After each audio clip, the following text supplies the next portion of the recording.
বাপে কান্দে মায়ে কান্দে কপালে হাত দিয়া, ভাই বোনার সাথীরা তার কান্দে স্মৃতি নিয়া।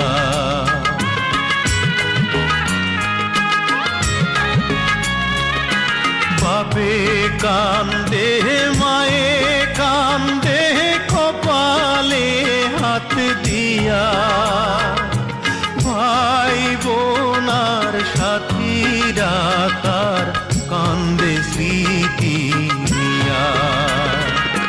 তাদের দুঃখের দোষ হইয়া কান্দে সারা বাড়ি, শ্বশুর বাড়ি যায় রে ময়না বাপের ভিটা ছাড়ি।